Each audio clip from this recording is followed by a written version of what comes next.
todos, estamos de volta para mais um episódio do Conexão Carreira, agora em nossa terceira temporada. E hoje eu vou estar aqui conversando um pouco mais sobre o direito digital. Claro que eu não vou estar sozinho, trouxe aqui alguém que realmente entende sobre esse assunto. Eu vou estar conversando com Lorena Lage, ela é advogada, CEO da LO Advogados e especialista em direito digital. Lorena, seja muito bem-vinda aqui ao nosso Conexão Carreira. Obrigada, Lucas. Super prazer estar aqui com vocês, poder compartilhar um pouco mais da minha vivência, da minha experiência, dar dicas. Então, espero que a gente possa ter um ótimo papo hoje. Vamos sim, com certeza. Eu acho que tem muita gente que está aqui acompanhando e que tem muitas curiosidades dentro dessa área aí do direito digital. E já de pronto eu trago a seguinte pergunta, já que eu estou abrindo aqui, você também falando sobre direito digital, o que vem a ser esse ramo aí do direito digital?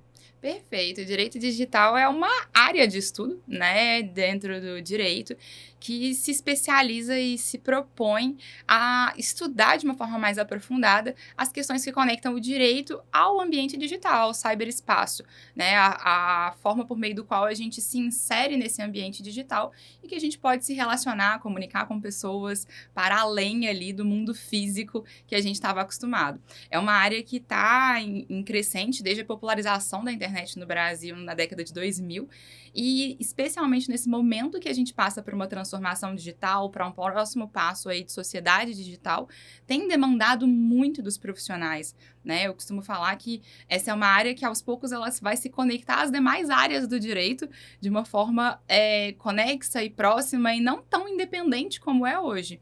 Hoje, com a defasagem e a necessidade de preparo dos profissionais no mercado para esse tema, é uma área independente, mas aos poucos tudo vai estar no digital. Todas as áreas do direito Todas vão as precisar, áreas. né, do direito digital. Exatamente. A gente até falava aqui, né, a minha área voltada ao direito público, que hoje a gente tem a nova lei de licitações e lá dentro fala que todas as licitações, contratações públicas vão ser dentro do Portal Nacional de Contratação Pública, né, que é um meio eletrônico de contratação.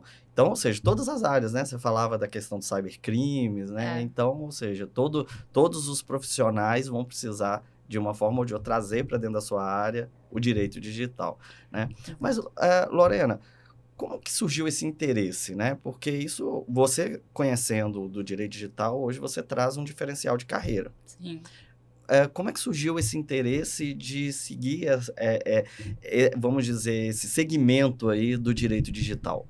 Legal. Essa pergunta é muito boa, porque ela remete justamente à minha graduação. Ainda na graduação, eu estava, né, aquele dilema de qual o tema do meu TCC, né? Que todo aluno passa. Dilema, né? Dilema, né? O desafio. O que eu vou falar, que eu estudo, onde eu quero aprofundar. E eu sempre gostei muito da área contratual, então, né, o civil e a área contratual já tinham o meu coração. Mas eu estava tentando aprofundar, entender um pouco melhor o que exatamente, qual seria a dor, o desafio a aprofundar.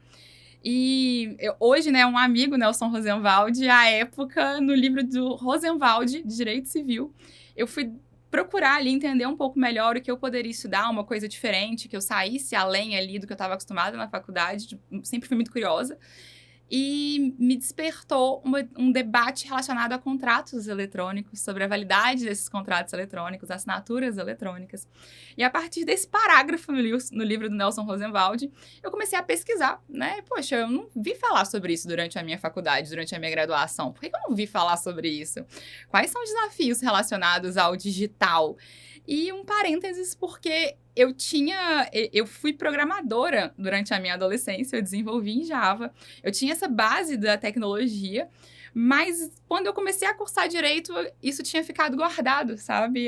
Esse conhecimento, e eu achei que esse conhecimento não seria útil para mim mais, né? Acho que muito jovem eu não tinha essa visão da interdisciplinariedade e como as coisas podem se conectar. Mas naquele momento as coisas começaram a se conectar. Eu vi a minha facilidade de entender sobre o tema, fui ficando cada vez mais curiosa sobre o tema. E aí já o meu TCC, né, meu trabalho de conclusão de curso na graduação, já foi conectando direito à tecnologia.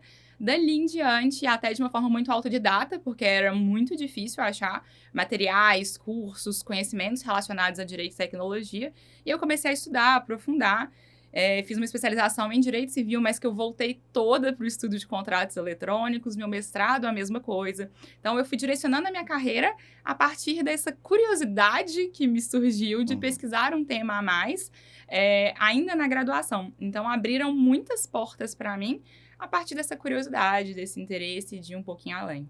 Não, e eu acho muito, né, relevante, interessante você colocar que você foi programadora, né? Então, você já tinha um conhecimento aí na área, um interesse por essa área. A gente vê muitos dos nossos alunos que estão ali em dúvida no final do seu curso, estou formando em Direito, quero me especializar, mas... Né? Qual especialização? O que eu vou trazer de diferente dentro desse mercado hoje cada vez mais competitivo? E aqui no Conexão a gente sempre fala, né, que as opções vão para além daquelas que muitas vezes nos aparecem. Né? Eu digo, nos aparece, eu falo... É muito comum a gente do direito estar ali cursando a nossa graduação e vendo várias pós em processo civil, processo penal, sem ter, né, nenhum... sem desmerecer essas áreas. Mas a gente tem outras áreas, né? Que têm tanta relevância hoje no mercado e que podem aparecer como um diferencial de mercado, como a questão do direito digital. E eu destaco esse ponto de você ter sido programadora, né? Porque muitas vezes a gente tem alunos que, por exemplo, estão fazendo uma segunda graduação, né? Já tiveram alguma experiência de mercado em alguma outra área e muitas vezes eles têm essas dúvidas, né? Será que eu consigo conectar aquilo que eu já tive como experiência de mercado ou como formação com hoje, né, o meu curso de Direito? E tem. Sim, né? Existe, às vezes você já trabalhou no comércio, já teve, né, alguma experiência ali com vendas, às vezes você pode trabalhar cursar Direito e trabalhar com uma parte de empreendedorismo, mas também voltado para questões de contrato do direito. Então, ou seja... Esse seu exemplo é muito bom, porque eu literalmente estou neste momento com o processo seletivo para o meu escritório, buscando alguém que esteja cursando Direito ou formado em Direito e que tenha conhecimento em vendas. Porque dentro do meu escritório eu estou com uma vaga agora que a gente chama de sucesso do cliente, né? O Customer Success. E é uma pessoa que vai acompanhar os nossos clientes, como que está a satisfação deles, quais são os desafios, como a gente pode melhorar ali a experiência deles dentro do escritório, quais são os feedbacks que eles têm para a gente para poder aumentar a taxa de retenção desses clientes no escritório.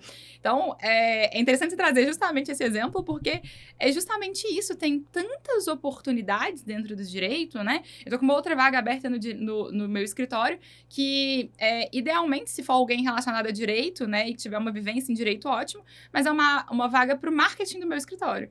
Mas ter uma pessoa que é formada em marketing, publicidade e propaganda, enfim, jornalismo, essas áreas brilham os meus olhos e conectam ao direito. Então, assim, dentro de um escritório de advocacia, fora o escritório em si, né? Há tantas outras oportunidades que surgem.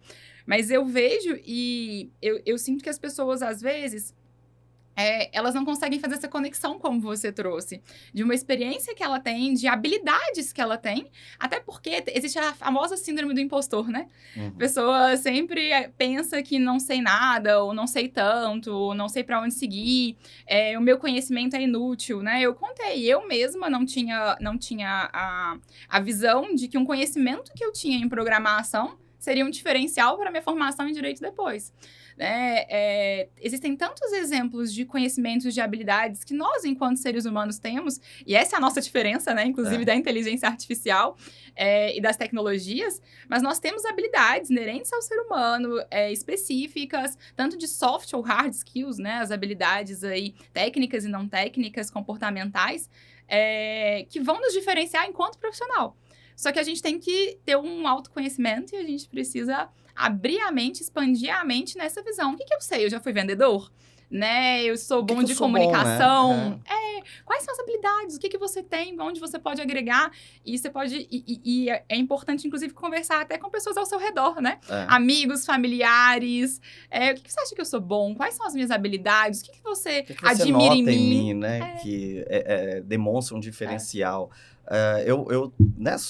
Continuando isso que a gente está comentando, eu já vi algumas situações de pessoas que têm escritório ou consultório, clínicas, né? e que precisam de ter um gestor do próprio escritório, da própria clínica, e aquele dentista, aquele médico veterinário, aquele advogado, não sabe, não conhece de gestão, muitas vezes ali, do próprio escritório, daquela, né, da própria clínica, e muitas vezes vão fazer cursos dentro Sim. dessa área de gestão. Então, ou seja, a pessoa é formada em odonto e está fazendo um curso dentro da Gestão. parte de gestão, É. né, formada em direito e está fazendo algum curso dentro da área de gestão. Então, o quanto que é importante a gente entender isso que você está falando, né, das nossas habilidades e conseguir conectar com a nossa formação. E eu acho que, para além disso, né, entender que hoje essa interdisciplinariedade, ela se faz presente, né? Sim.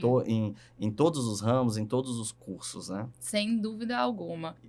Eu acho muito relevante tudo que a gente está falando, porque conecta justamente com essa questão da interdisciplinariedade, Sim. né? Que todos os ramos hoje, a interdisciplinariedade se faz presente, não é verdade? Sem dúvida. Essa é uma visão que eu busco muito, especialmente como professora, né, como docente, com os meus alunos. Todos os dias eu trago para os meus alunos a importância de pensar para além do que eles estão ouvindo na sala de aula, daquele conhecimento técnico específico que eles têm, e também de valorizar as disciplinas que já existem e que estão ali para a formação complementar, e que o aluno precisa ter mais atenção, né? Às vezes já tem ali, não, eu quero ser policial, eu vou, né, só o criminal me interessa, o penal, e eu não vou dar atenção para o restante. O diferencial vai estar no profissional que consegue ter essa visão ampla. Então, ainda que como policial, ele vai ter um diferencial se ele tiver uma visão complementar e entender, por exemplo, bem de direito e tecnologia, porque, né, a maior parte dos crimes tem tocado a tecnologia, e isso cada vez mais está no concurso, sendo demandado, no direito civil, ou até mesmo em habilidades que ele possa desenvolver, comportamentais mesmo, de diálogo, de negociação, de comunicação. Direitos humanos, né? Direitos A área de segurança humanos. pública hoje, isso é algo que, né, é muito cobrado, muito exigido. Exatamente. Então, ter essa visão complementar faz muita diferença, né? E até tocando, para um policial, a administração é importante? Pode ser muito importante. A depender da operação que ele tiver envolvido, do que ele for realizar, um insight que ele vai ter ali naquela operação, de onde ele pode encontrar uma informação, um documento, vai depender de como aquelas pessoas operam. E se você entende da administração e como as coisas vão estar posicionadas, você já consegue ter uma visão muito diferente para aquela operação. Então, eu peguei um exemplo, assim, bem específico de onde eu vejo que as pessoas, às vezes, têm mais mente fechada de que eu só preciso estudar penal e nada mais, para mostrar que tem tantas outras habilidades e conhecimentos que são necessários.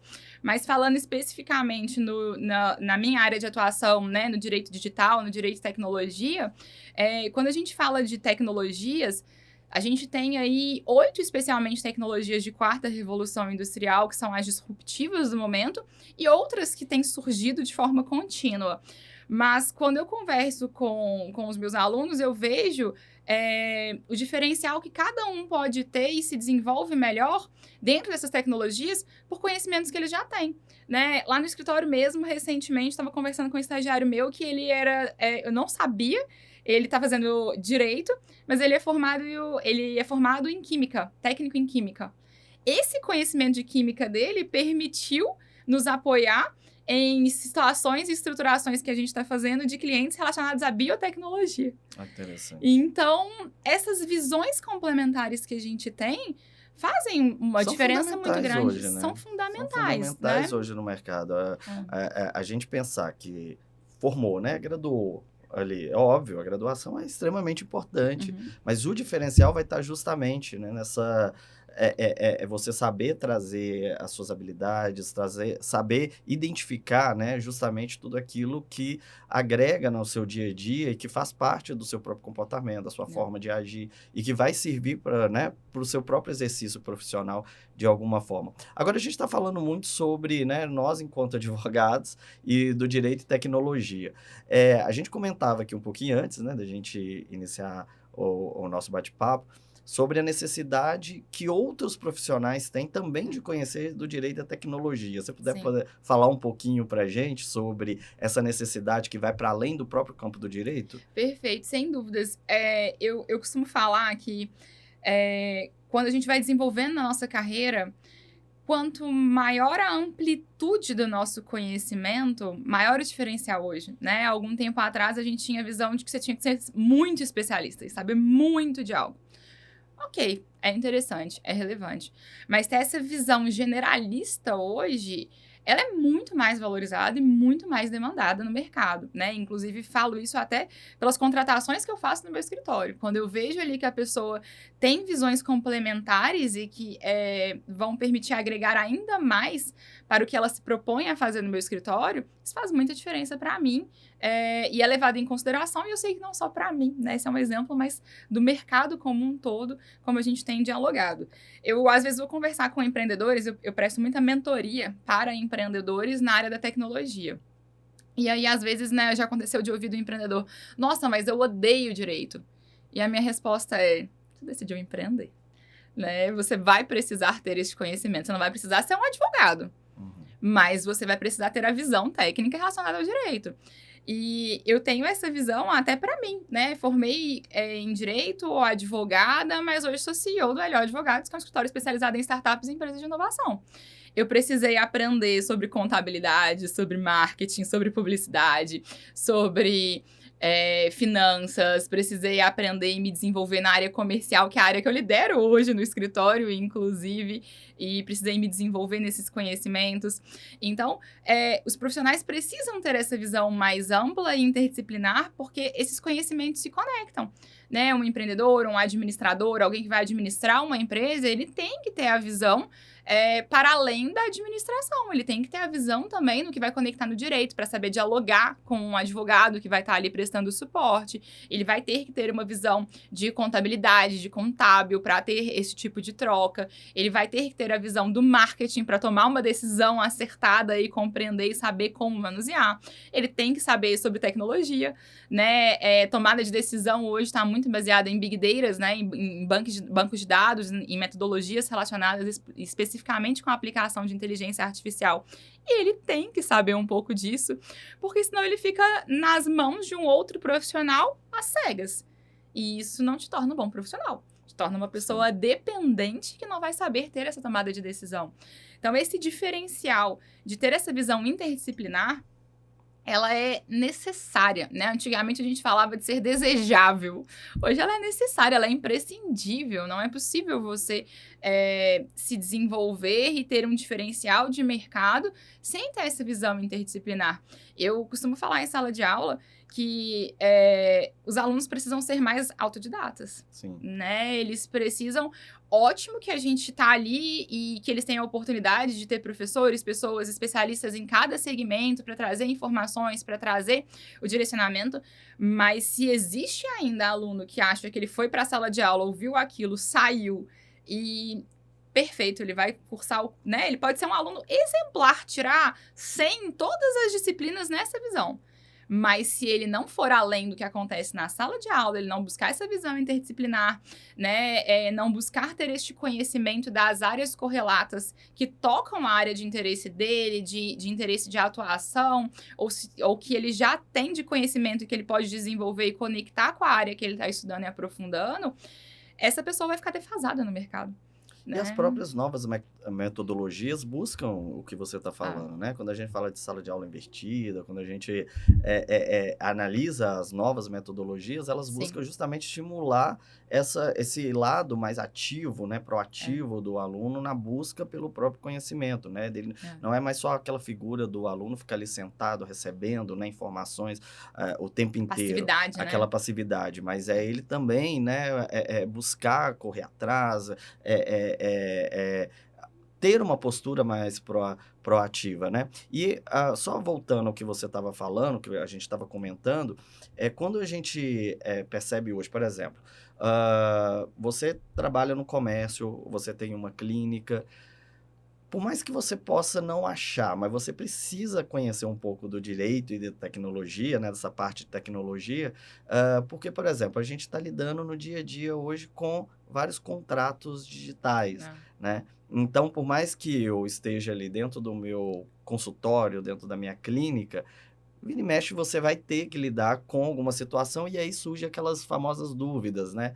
O que é um contrato digital, o que é uma assinatura eletrônica, o que é uma assinatura, né, digitalizada, e aí, né, como é que a gente resolve? Claro que se você tiver um pouco de conhecimento na área, você vai conseguir resolver isso tranquilamente. Agora, se você não tiver conhecimento na área, você vai passar por muitas dúvidas e talvez você vai ter que procurar uma consultoria específica para conseguir resolver essa questão, né? Aproveitando que eu estou falando, qual que é a diferença, né? Por exemplo, assinatura eletrônica, assinatura digitalizada, né? Se puder falar um pouquinho para a gente. Perfeito. Trazendo aqui, né, o conceito para a gente detalhar um pouco mais. Quando a gente fala de assinatura eletrônica, a gente está falando de um gênero por meio do qual a gente tem espécies e tipos de assinaturas.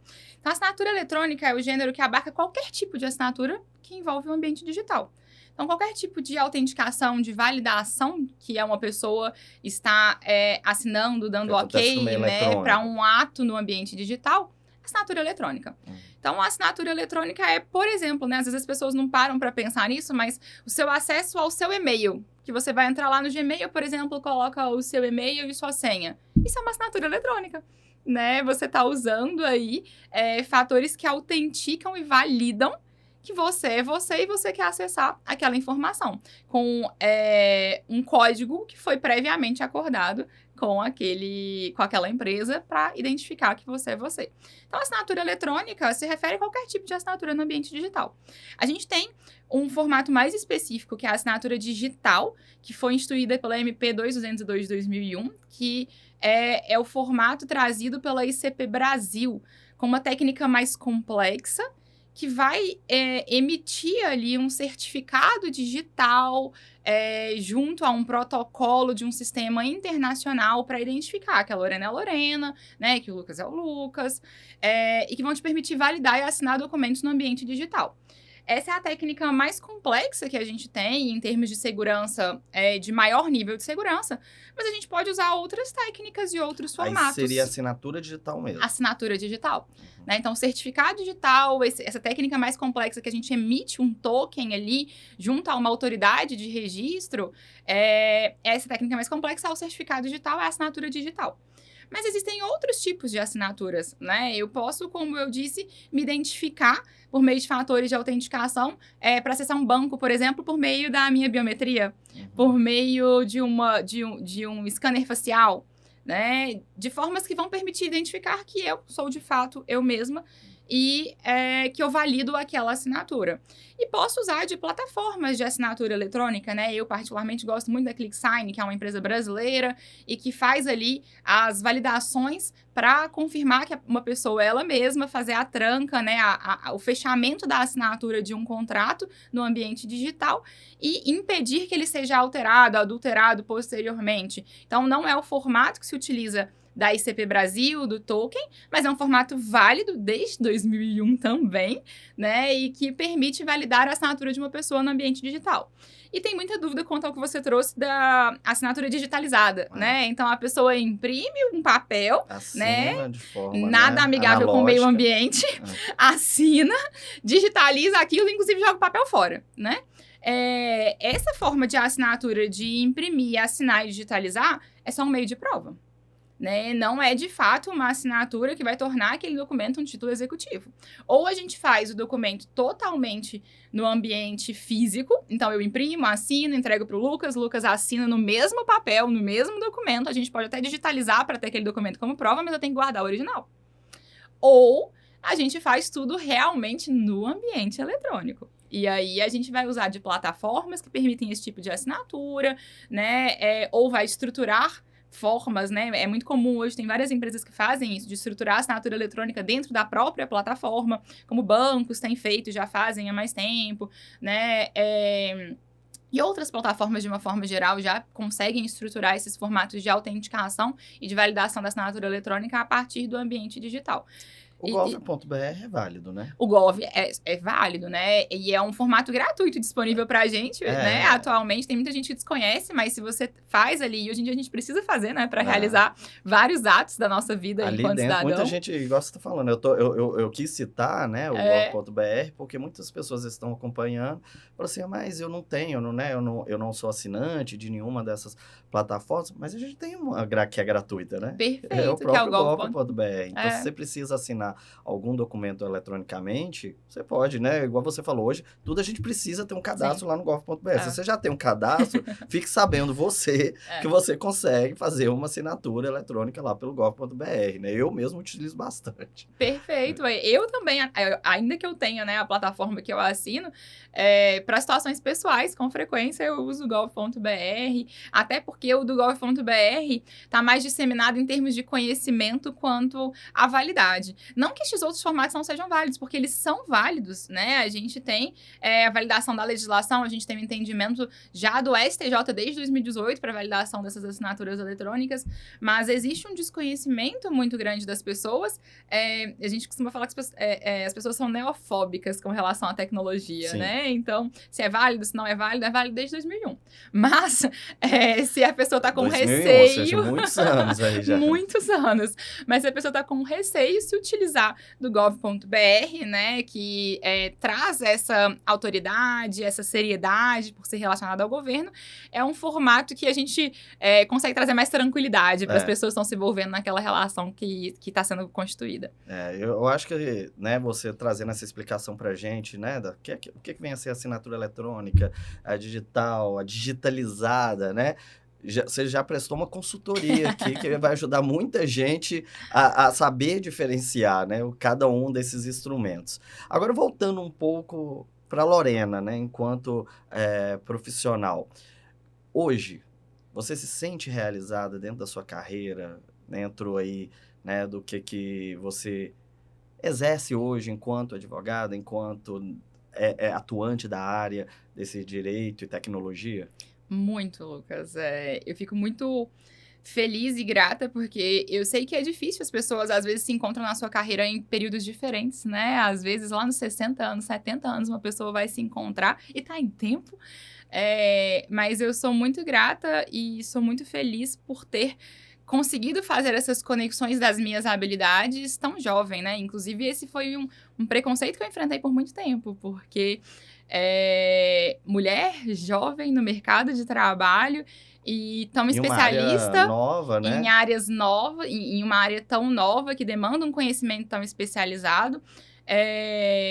Como eu disse, eu comecei esses estudos mais aprofundados ainda na minha graduação. Né? Eu já estava escrevendo sobre temas que hoje começam a estar mais difundidos ainda na minha graduação e aprofundando nessas temáticas. E é uma grata surpresa. Agora, posso contar que eu tive um apoio de um conhecimento que fez muita diferença na minha vida, de um profissional especializado, que foi uma psicóloga. Porque quando eu estava decidindo que área eu ia seguir, e agora você vai ficar chocado, eu pensava em fazer engenharia ambiental, psicologia ou geologia. Tudo a ver. Não era muito diferente, né?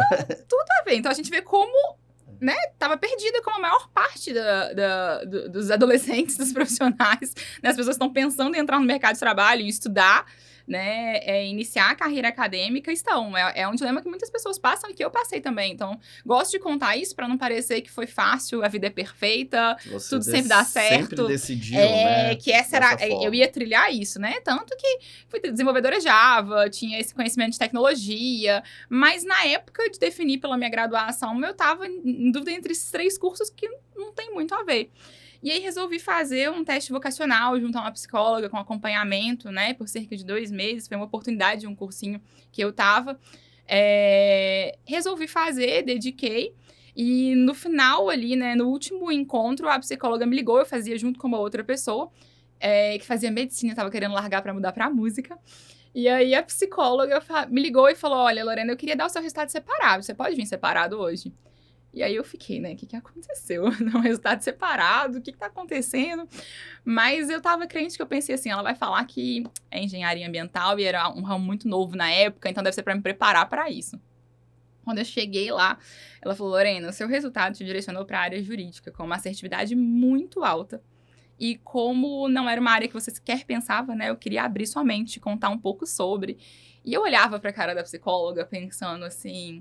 Hoje eu peço desculpas pra ela, mas pensando... Ela viajou, não tem nada a ver. Jurídica não faz o menor sentido, eu não tenho nada a ver com essa área, nunca pensei nisso, né? Ninguém na família nessa área. E aí ela me deu, né, na época, um material impresso para eu ler. E no caminho de casa eu fui lendo esse material. E já comecei a me apaixonar. Porque eu vi muitas características que, de fato, eu tinha e que se encaixavam com o direito e que eram até incompreendidas na minha vida pessoal, né? Eu sempre fui uma pessoa com valores muito fortes de ética, de moral, de lutar pela fala dos outros, pelo direito dos outros, né? Eu arrumei muitas brigas na minha vida porque eu vi alguém sendo injusto com outra pessoa e eu queria intervir, eu queria trazer, né, o ponto de vista da outra pessoa, eu queria mostrar que as pessoas poderiam se entender, se comunicar melhor. E eu não sabia que habilidades como essas tinham um espaço em uma área que eu poderia me dar melhor. Então, veio esse resultado próximo de fazer o vestibular e eu me encantei de ler e falei, vai ser isso, né? Confiei, fiz a minha matrícula para o direito e eu lembro que desde a primeira aula eu ficava encantada, né? E aulas do início do curso, né? De introdução à ciência do direito. São aquelas matérias que os alunos mais né, temem, né? E eu já ficava encantada de ouvir, sabe? Eu lembro de história do direito, de ver justamente essa história de como a sociedade se formou, como as leis foram se constituindo, como foram dando direitos para as pessoas. E eu ia vendo essas coisas, eu ia ficando encantada. E quanto mais foi avançando no curso, mais eu fui me apaixonando. Mas esse conteúdo da tecnologia, depois, né, como eu disse, só lá no meu TCC que eu fui unir melhor essas coisas, mas faz parte do desenvolvimento enquanto profissional. E eu vejo muito aluno também, às vezes, desesperado, primeiro, segundo período, o que eu vou fazer, o que eu tenho que fazer, né? Ou até inibido pelos que já sabem o que vão fazer. Então, alguns alunos ficam, eu não sei o que eu tô fazendo aqui e tal. Calma, né? Você gosta de estar estudando. Cada um tem seu próprio processo, seu próprio processo, seu próprio momento, suas próprias habilidades, né? Evitar comparações, né? Eu gosto muito de uma frase que fala, não compare os seus bastidores com o palco do outro, né? Ver o palco do outro é muito fácil, mas e o seu bastidor, né? O seu bastidor, ele tem o bastidor dele também. Cada um tem o seu bastidor. E o que é a realização de um nem sempre é a realização do outro, né? Aqui já, né, já na terceira temporada do Conexão, então também eu já ouvi muitas histórias e teve uma vez que, né, eu perguntando sobre planos, sobre projetos futuros, e um dos profissionais que estava aqui falou assim, o meu plano, o meu projeto para o futuro é diminuir. Viver a minha vida agora com tranquilidade, com a minha família. Isso é bem interessante, né? Um profissional que está ali, quase um workaholic no dia a dia. Ele falou assim, não, meu plano futuro é esse. É isso que eu quero. Aliás, aproveitando, você também... E aí eu até vou mudar um pouco a pergunta, porque eu sempre perguntei sobre ter planos profissionais, mas eu prefiro, acho que, fazer a pergunta se você tem... Qual que são seus planos profissionais ou de vida, Legal. Né? Perfeito. Em termos profissionais, né? Eu sou workaholic, eu trabalho 14, 16 horas por dia. Meu marido é meu sócio, né? A gente tem um escritório há 9 anos. Então, eu e ele temos muito essa vibe e a gente tem essa intensidade no trabalho porque a gente gosta muito do que a gente faz. A gente tem um propósito muito forte com o nosso escritório. A gente fala que o nosso escritório nasceu da revolta do tradicionalismo no meio jurídico, que não se importa realmente com empreendedores e que não permite que empreendedores decolem, deslanchem seus negócios e gerem impacto no mercado. Então, a gente apoia esses empreendedores a gerarem tantos outros impactos no mercado por meio das suas soluções e dos seus propósitos. E a gente tem muito prazer com isso, né? Pessoalmente, eu tenho muito prazer com isso. Eu me realizo, né, nessa minha atividade. Então, trabalhar tanto não é um problema para mim, é um prazer, né? Eu dou aula por prazer. Eu tenho prazer no impacto com os alunos, de ver ali na carinha de cada aluno que ele entendeu, que eu abri a mente de um, de outro. Eu não preciso impactar os 40 em uma sala, mas se eu impacto eu já saio realizada de saber que aquele aluno viu além do que ele estava acostumado comigo, que eu consegui compartilhar algo a mais com ele. Então, eu tenho muito esse prazer. E tenho essa vida muito intensa. Mas essa vida muito intensa tem propósitos muito fortes para o meu escritório, que está em crescimento, que leva uma advocacia mais humana, né, menos egocêntrica comparado a um jurídico tradicional e que é muito machista e que afasta, né, o espaço de viver e de se realizar de pessoas, especialmente de mulheres, de advogados, de pessoas jovens, que acabam ficando fora do mercado de trabalho ou não se sentem realizadas, mas por trabalhar em lugares que não deram oportunidade de trabalho e desenvolvimento. Então, eu ainda tenho aí uma crescente nessa visão workaholic e de compartilhar muito e de permitir impacto para empreendedores, para os meus colaboradores, para o crescimento do meu escritório e para o meu crescimento por consequência, né? Eu tenho direcionado minha carreira cada vez mais para o lado de compartilhamento de conhecimentos enquanto palestrante, né? De eventos relacionados a direito, tecnologia e de levar esse conhecimento cada vez mais para mais pessoas. Mas eu também tenho essa visão de, em algum momento, começar a desacelerar um pouquinho, por ter conseguido plantar essa sementinha em tantas outras pessoas que vão seguir fazendo isso dentro desse propósito do que eu acredito e continuar levando, né, essa visão de mundo que eu tenho para outras pessoas e cada vez mais para mais pessoas.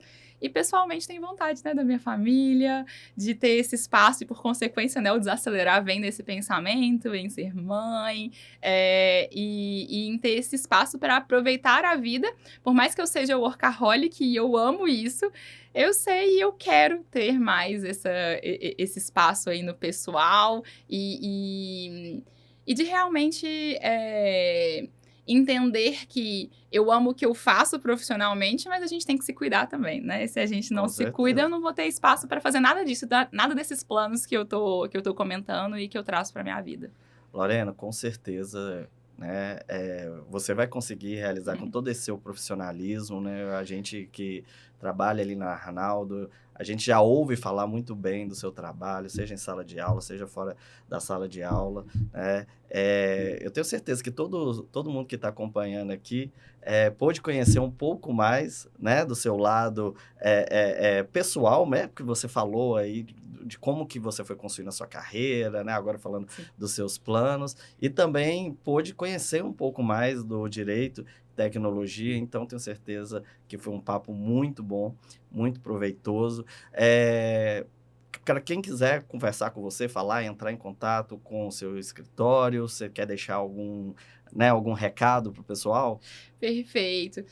Se quiserem entrar em contato comigo, eu tenho um super prazer de apoiar outras pessoas, de permitir o desenvolvimento de outras pessoas, de direcionar, né, tanto em termos de carreira, quanto em termos pessoais também, dentre os desafios e dilemas que a gente passa. O meu Instagram é @lorenalage, do meu escritório é @lageoliveira, que é o LO Advogados. Eu fico super à disposição e queria já agradecer também, Lucas, por esse papo, passou tão rápido.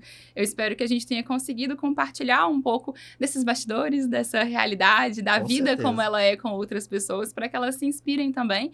E tenho certeza, né, que você também tem esse propósito de ajudar outras pessoas e é o motivo da gente estar aqui em papos como esse. Então, queria te agradecer, né, pelo trabalho, pelo profissionalismo, né, desse tipo de diálogo, de trocas que a gente tem a oportunidade de ter e de levar conhecimento para outras pessoas. Eu que agradeço novamente. Lorena, muito obrigado.